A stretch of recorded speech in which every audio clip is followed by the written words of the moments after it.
reviews. Everyone needs good reviews.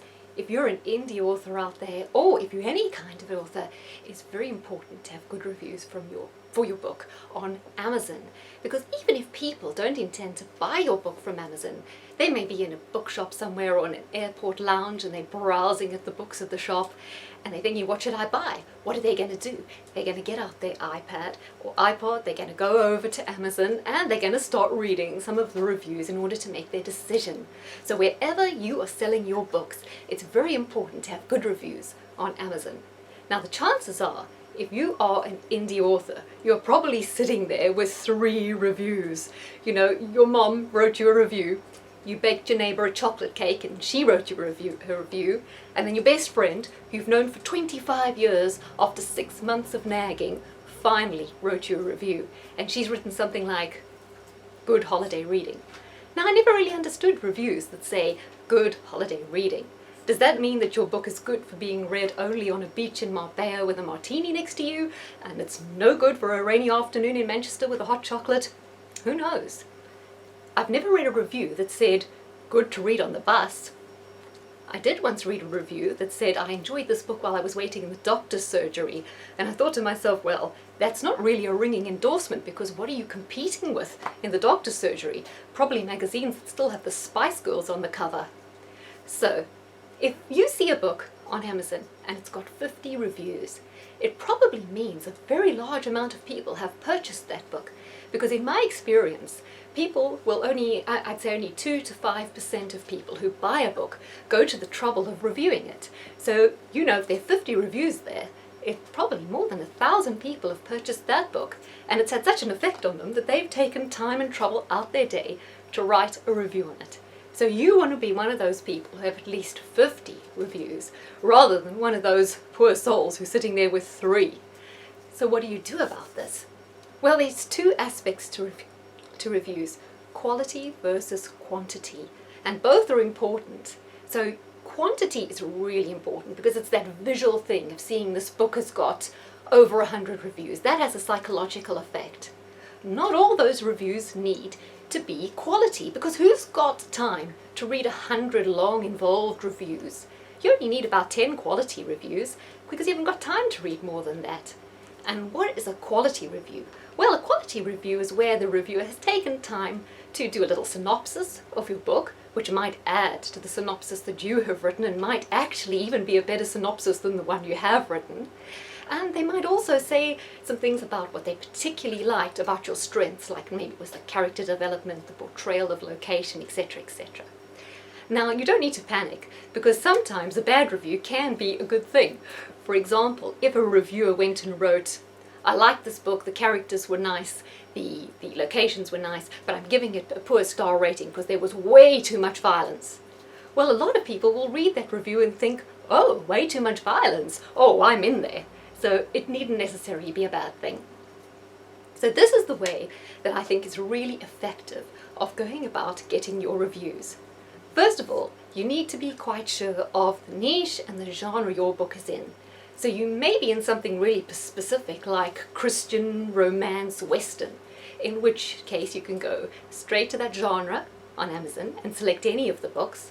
But if you're in a really big category, like say for example psychological thriller or mystery thriller, then you would need to hone it down to an author who is in style and format very similar to yourself. So once you've decided on your genre or an author that's similar, you go to choose one of their books, go to their page on Amazon, and look out for the Amazon Top 100 reviewers or the Vine Voice reviewers that have reviewed that book. And if you click their name, it's not always the case, but for the more prolific reviewers, there's often a blog address or an email address, and then you can approach those reviewers with try and make your email quite personalized and mention, I read your review of such and such, because reviewers are artists in their own right and they like to receive recognition for their reviews. So it's quite important to acknowledge them like that, and then it creates a good relationship going forward. So you can write to them and give them a blurb and perhaps offer them a free copy of your book. Now the great thing about this is it's totally kosher, and Amazon don't mind this kind of behavior. In fact, there's even a service now through Amazon where you pay something like $1,500 for them to do the work for you. But I'm assuming most indie authors here are on a budget, so you wouldn't want to shell out that sort of money because there might really be no return on investment for that. So that is the method that I go through, and it's very effective, and it's a good way of actually finding people who really like your genre. There is another thing you can do. You can go to the list of Amazon top 100 reviewers and work your way through it, but it's more time consuming because you wouldn't know off the bat if those reviewers on the list like your genre. So you would need to find that out first. Now the next great hunting ground for reviews is Goodreads. So you can do exactly the same thing on Goodreads. You select books similar to yourself, authors similar to yourself, see who's reviewed them, approach those reviewers. But the great thing about Goodreads is the people's contact details are far more accessible than on Amazon. So it's quite quick, but there is a limit on the amount of people you can write to per day, because otherwise if you do, about over 10 a day, it looks a little bit like spamming. So you have to just tail it back. The other method that worked a treat for me is there's a function on Goodreads where if your book is available in paperback, you can offer it in a giveaway. And the giveaways can last anything from between a week to up to 3 months. And you can choose whether you're giving your book away just in the States, in the UK, or worldwide. Goodreads promote your giveaway, and then at the end of the giveaway, they'll send you a list of the addresses of the people who won. And I think you can give away a minimum of 1 book, or as many as you want, and then just make sure, of course, that you post the book on afterwards.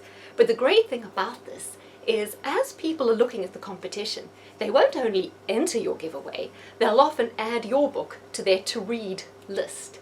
Now there's quite a slow conversion rate between people adding it to the to-read list and actually reading it. But what it does do is give you an opportunity to go and see who's added your book to the to-read list. And then what do? You fire them off a message on Goodreads and say, look, you added me to your to-read list. Would you be interested in receiving a free copy in exchange for an honest review? This also works excellently well.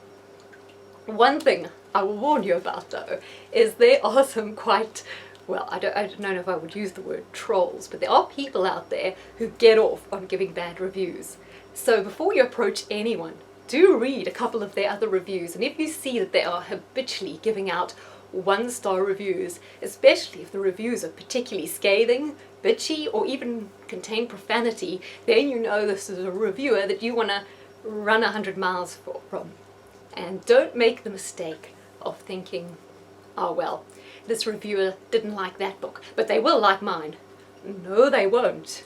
They will pan you and you will cry. Seriously. So just stay away from those reviewers. The other great thing you can do on Goodreads is join groups. There are things like the thriller lovers group or a romance lovers group. There's a group for virtually every genre or type of book, and in some of the big categories like thrillers, you'll find numerous groups. So you can join those groups, and often there are little discussion forums within those groups where you can suggest your book. And that's also a good way of finding people who are hungry to review. To be honest, I find that method a little tedious, but don't tell anybody. You can try it for yourselves. So now, with those 2 methods, you're at least going to get yourself up to 50 reviews, and on that basis of those methods, the reviews are going to be quality ones as well.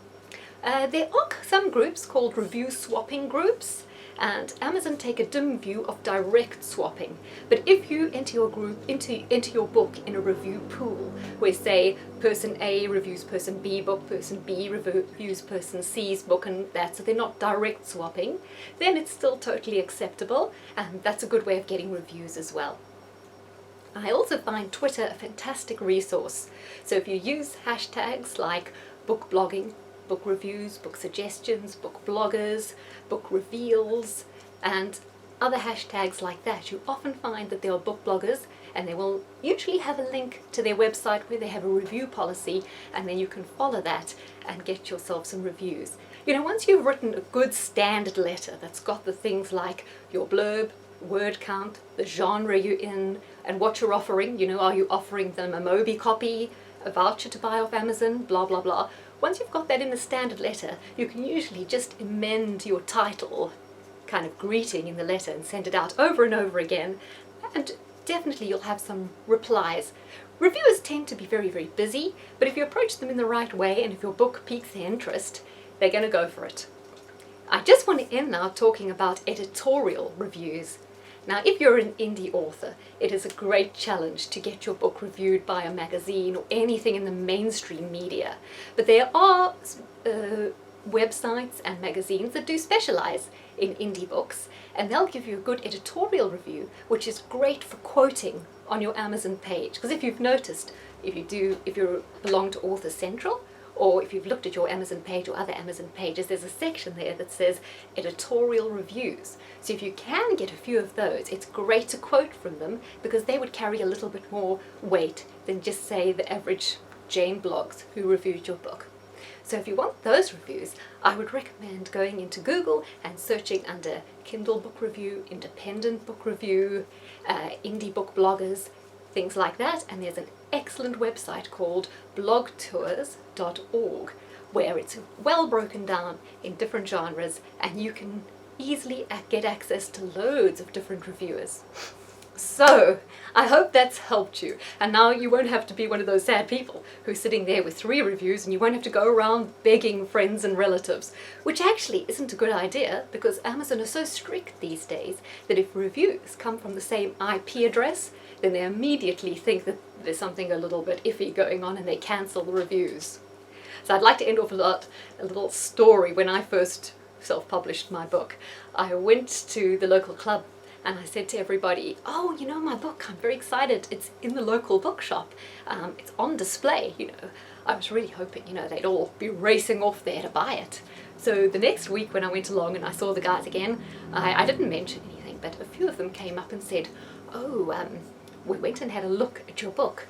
And then some others came up to me and they're all telling me the same thing. And I thought, for heaven's sake, it's a book. You were supposed to buy it and read it, not visit it. It isn't a sick patient in hospital. Okay guys, more book review and self-publishing blogs coming soon right here.